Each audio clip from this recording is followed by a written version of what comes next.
The first major level of Silent Hill 4 is the subway, a gray place of endless corridors and stairs, lined with long pipes, connecting tunnels that resemble the holes we crawl through and the umbilical cord that features so heavily in the story. A giant version of one, the greedy worm, runs through this level, an underworld nightmare we enter in a dream. We do not walk into it. Henry wakes up already in this world, sitting on an escalator that slowly pulls him down. It is a surreal scene, dreamlike, impossible. No one sleeps on an escalator, and no escalator is so long. It conveys a sense of descending, of entering from above, as if we are going underground or into hell. And this choice to descend is not Henry's. It has been made for him. We are going underground, both in the sense of entering the subconscious and entering the subway. This world is gray and dark, full of metal and abandoned materials. Compared to the subway of Silent Hill 3, its colors are muted and dark. The halls are full of sniffer dogs and wall men. Besides the ghosts, these are the most prominent enemies, both of them somewhat rooted in reality. For a time, Walter Sullivan lived on the streets, panhandling in or near the subway. Our view of this world has to be colored by that experience, of a person forgotten, overlooked, even stepped over by the people around him. The wall creatures appear to be part of the scenery, only to leap out and attack when you pass. A sudden, unknown threat. You can never be sure when and where they will strike. Their human appearance, rooted in the walls, brings to mind the crowds of a subway, people pushing and shoving, ignoring the vulnerable around them. Traveling through the subway involves navigating locked doors and subway cars, finding and using coins to unlock turnstiles. It functions like a typical subway, requiring money to travel, and the coins may reflect the way Walter had to survive by begging. The coins are even found in an outstretched hand, Cynthia's mannequin seated in the bathroom, soaked in blood. One of the coins has a number 8 with a mark crossed through it, a negation. At the end of this journey, the number 8 will reflect the 8 victims and the 8 spears that can end Walter's unnatural life. The subway world is home to Cynthia, whose name relates to her femininity and magic tradition. It originates as an epithet for the goddess Artemis, Cynthia, which came from a place name where she was said to have been born. As goddess of the moon, the virginal, and the hunt, Artemis represents an early idealized femininity who is free of fetters, unattached to man. Cynthia's last name is Spanish, and according to various sources may mean sluggish, slow, or crow. When we meet her, Cynthia calls this place her dream. Henry doesn't know her name, which she finds surprising. An interesting twist, since knowing her name was what made Walter frightening to her years ago. She's dressed in a short skirt and revealing burgundy shirt, wearing makeup and jewelry. She might have been headed to a night out on the town. Cynthia's behavior fits her theme well. She flirts with Henry, implying she'll give him favors in return for his help. She might as well have fun if this is a dream. She's young and out to party, but her behavior is alien to characters like Henry and Walter. When Cynthia flirts with Henry, he reacts with stunted surprise, pulling away, anxious. In the past, Walter seemed to behave in a similar way. Depictions of the memory show him as shy and hesitant, while Cynthia is outgoing and surrounded by friends. She calls Walter attractive, but backtracks her flirting when he begins to scare her. Walter doesn't actually do anything threatening at the time. Knowing her name is definitely weird, but for Walter, pretty tame. In both cases, a normally healthy young woman intimidates and causes anxiety for the men in our story, and she is marked by sin because of it. Cynthia is a sexual woman, despite being named for a virgin goddess, and it is her sexuality that makes her a target.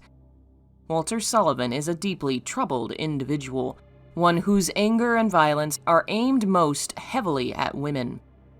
While his female victims are rare, They often suffer the most, brutalized and beaten before bleeding to death. This malevolence may explain why Cynthia grows ill early in the level.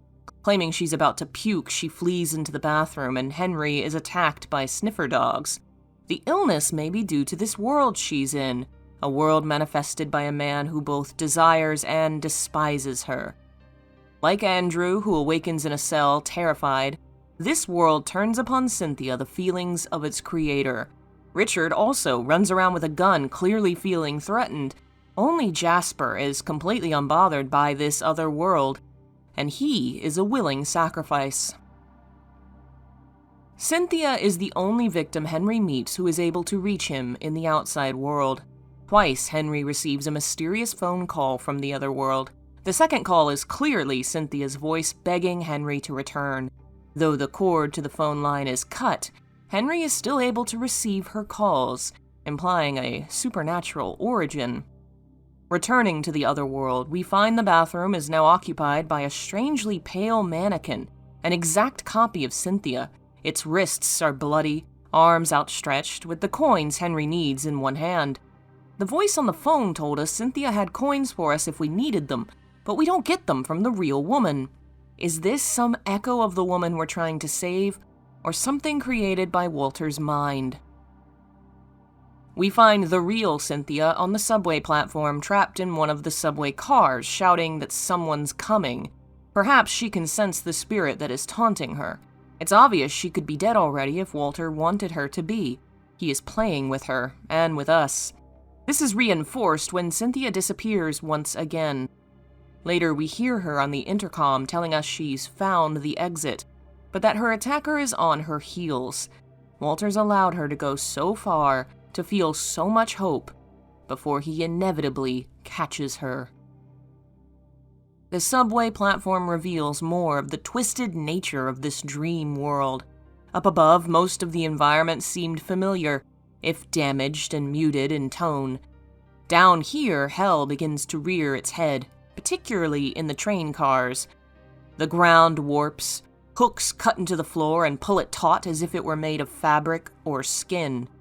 Chains run from ceiling to floor. Cages hang from above, and mannequins begin to appear, most of them in broken pieces scattered across the subway seats.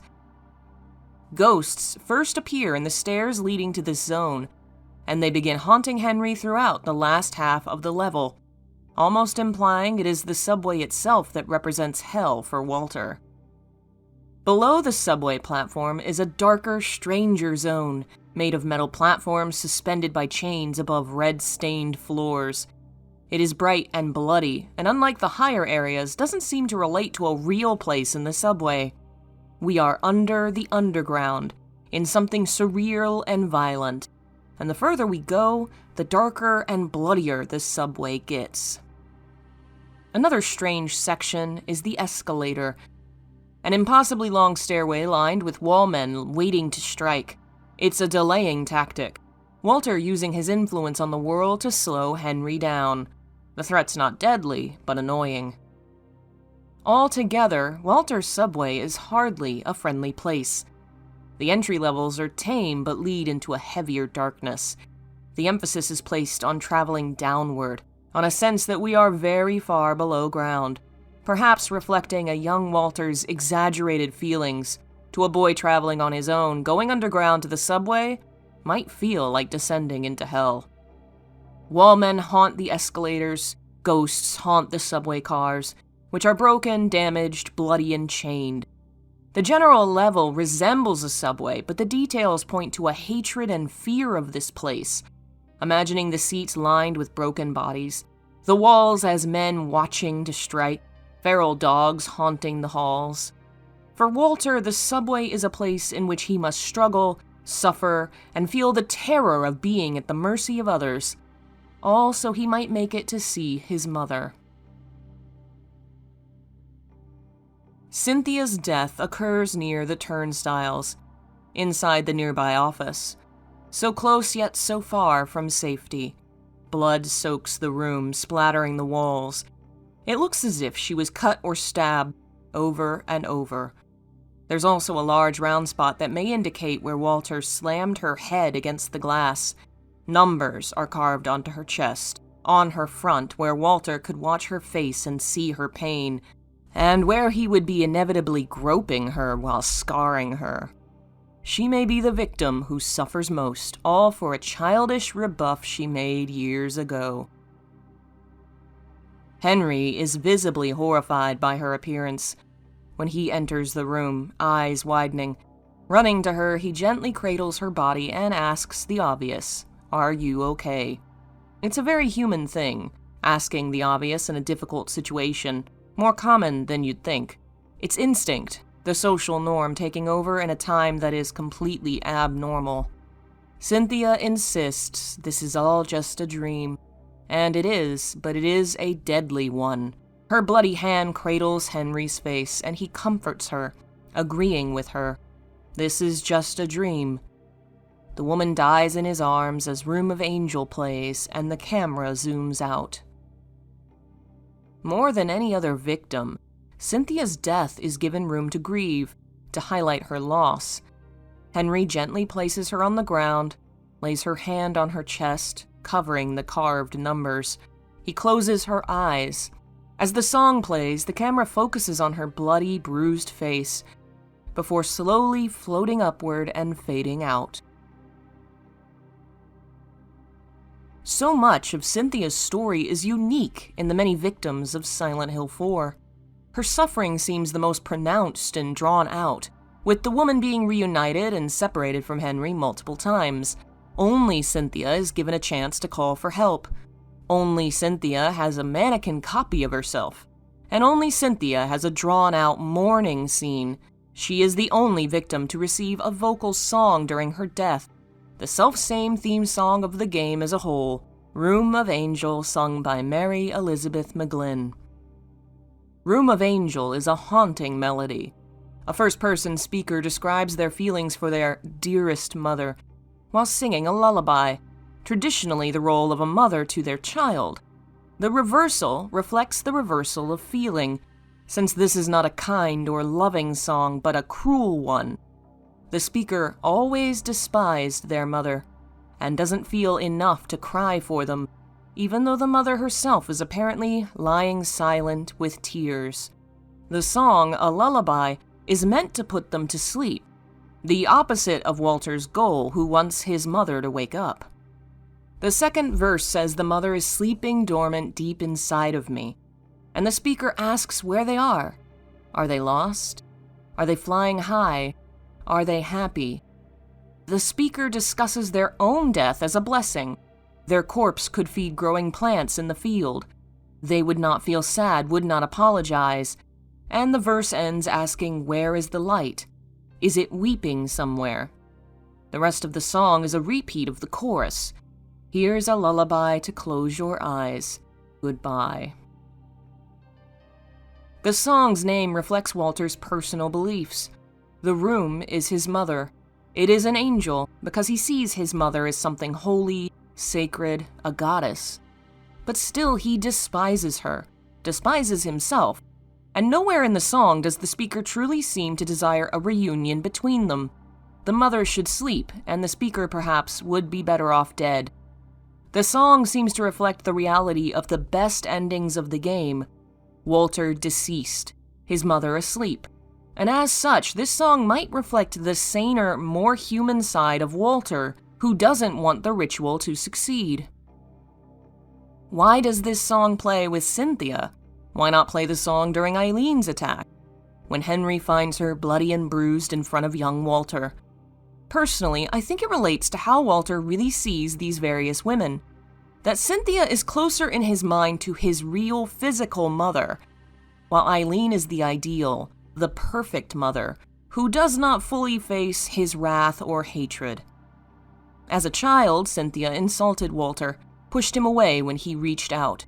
She is a free, independent person, uses the subway to travel often.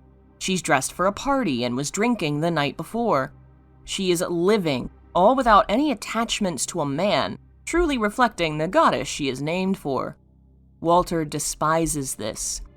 The independent woman is the mother that left him, the mother who chose to be free of him. The sexual woman without a child is the woman who leaves her newborn infant behind. He desires her because she is beautiful, because he is lonely, and she pushes him away just as his mother did. He hates Cynthia, does not care for her tears as she lies silent before him. This is a lullaby he sings to her, a song of hatred and self-loathing, reflecting all his darkest feelings about motherhood and himself. Eileen, however, is what could be, the little girl who gave him a doll, the sole kindness of his life.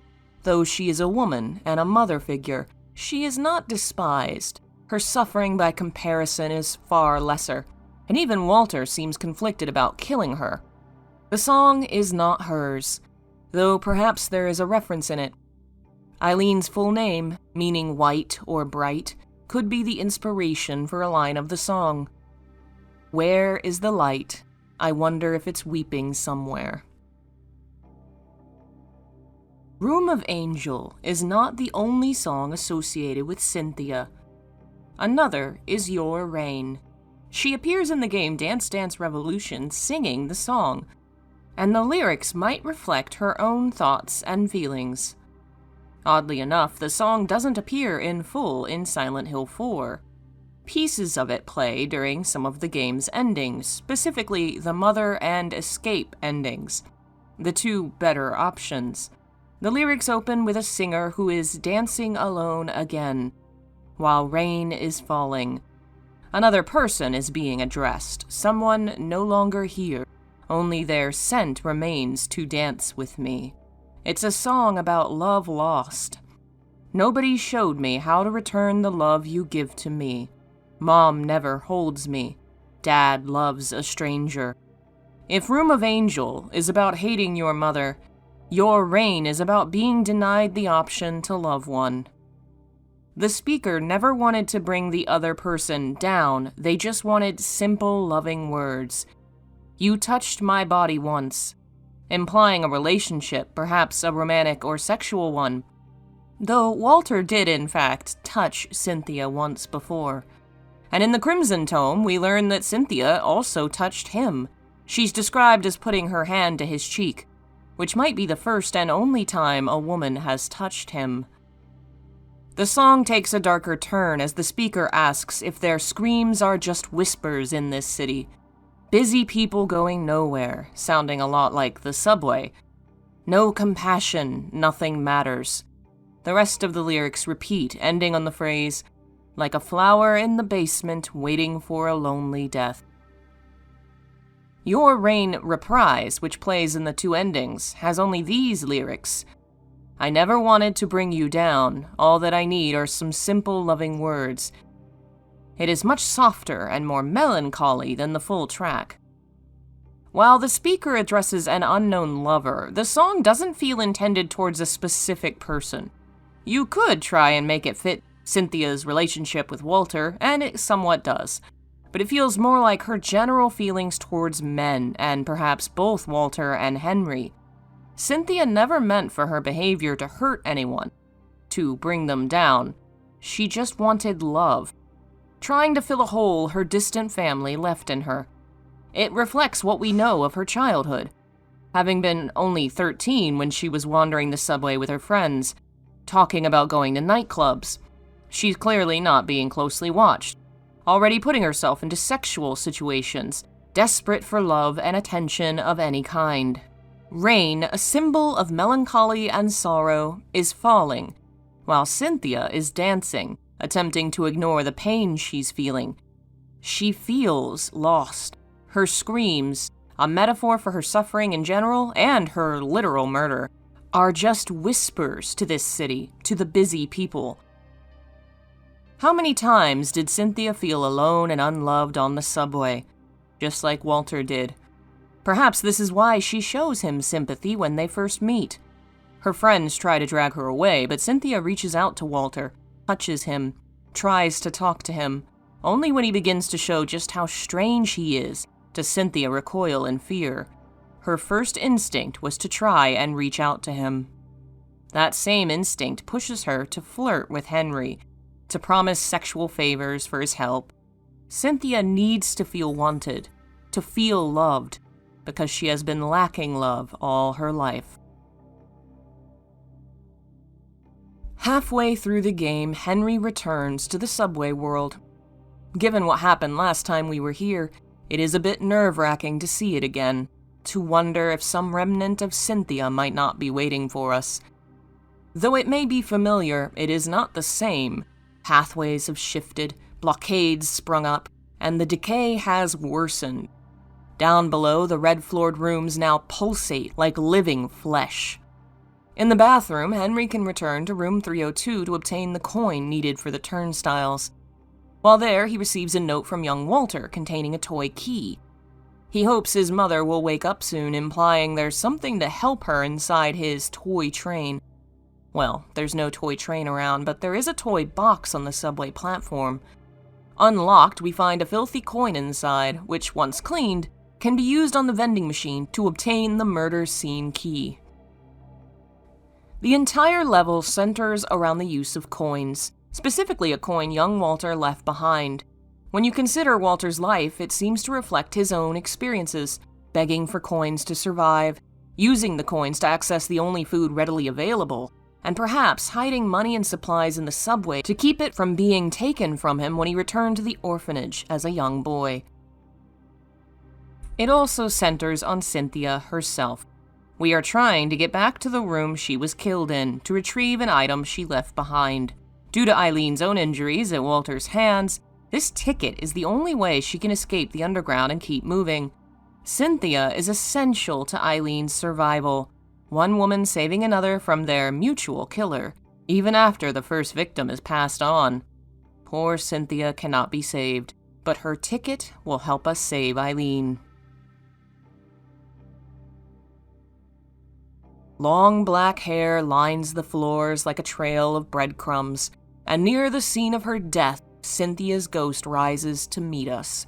She was trying to leave the subway via the turnstile before, but couldn't get through. Now, as a spirit, she passes effortlessly through the bars, crawling along the floor she died on, with her hair pulled down over her face. The effect is obvious, pulling on Japanese ghost stories and the fame of Ringu, especially given the paleness of her dead skin. Cynthia can attack with her long hair, similar to many ghost and yokai stories, and when knocked down, she can slip away on her belly like a snake. While we know that Cynthia's appearance resembles a Japanese ghost, what you might not know is why she does. Certainly the similarity to Sadako from The Ring is clear, but where does that imagery come from? In Japan, the image of a ghost in popular culture is rather concrete, and not just Cynthia, but all the ghosts of Silent Hill 4, and the thematic imagery of the game in general, seems to pull from these stories. I surveyed a series of books on Japanese ghost stories looking for repeating imagery and motifs, and found many things in common throughout. Long, disheveled black hair is nearly universal. It was tradition in past centuries to grow the hair long, and to untie it and let it hang loose in death. Thus, someone with long, free-hanging hair would be associated with death. This is often described as hanging over someone's face. For instance, the story of the flowers of the sweet olive tree, where a female ghost dressed in a white kimono has long, disheveled hair that falls over her pale white face. The color white is the funerary color, which corpses are dressed in after death, and it appears often in these stories. In The Ghost Cart, a woman with long, straight hair, dressed in a white kimono, rides a haunted ox cart. Yet another version appears in The Secret of Idamachi Pond. Suddenly there appeared, as if walking on the lilies of the pond, a white figure. Oh, so white, so wet, and so miserable to look at. It appeared to arise from the pond and float on the air, and then approached me slowly. My child cried, "There comes Osumi. Do you know Osumi?" The figure was horrible to look at. It was that of a girl of 18 or 19 years, with hair disheveled and hanging loose over white and wet shoulders. With the focus on black hair and white skin or white clothes, it's clear that the colors of the ghost in Japan are black and white. And in Silent Hill 4, the world is a monochrome, faded, black and white world. The ghosts themselves seem to have had all the color drained from them. Most of them have pale white skin, covered in black markings or blood. Many ghost stories focus on what spirits are said not to have, that is, feet. In the story of the ghost that requested a sutra reading, a priest insists a strange unearthly visitor to his temple can't be a ghost because she had feet. It was widely believed spirits were beings who had no feet or lower legs, who moved silently, floating across the ground. In the story of the dead secret, a ghost is described by the light of a small lamp, the figure of the dead mother. From the waist downwards, the figure thinned into invisibility. It was like an imperfect reflection of her, and transparent as a shadow on water. In Silent Hill 4, only a handful of ghosts actually use their legs, while the rest seem to float, legs dangling uselessly behind them. Objects are often associated with those who die near them. In the Talking Futon story, the tragic deaths of two young boys are remembered through the bed they died in. Anyone using it will hear their voices. A very famous story involves the flute of a ghost, which is used to set the spirit to rest. The flute appears by the side of a living friend of the spirit, who learns of his friend's murder and seeks vengeance for him. In the end, the spirit is given a grave, and the flute is also laid to rest in a grave of its own. Having been exposed to death, the object becomes a living spirit itself. There are also stories of large, oversized faces, such as the story of the ghost ship. A crew who set sail at a dangerous time found themselves haunted by a ghost ship, and in the air between the two of them, a giant white face appeared hovering over the sea. The living crew had to use fire to chase away the spirits. Another story involves a globe of fire which transformed into a huge, angry face, which hovered over the house of the man who murdered him. A rarer feature of these stories is the loss of appearance. One story describes a ghostly spirit's face as being smooth as an egg, lacking eyes, nose, and mouth, somewhat similar to the way Joseph seems to have lost his own body and appearance. And why is it that these ghosts can hurt Henry? Why do the hauntings cause physical harm? Japanese ghost lore explains this as well, because it's a common feature of folk stories.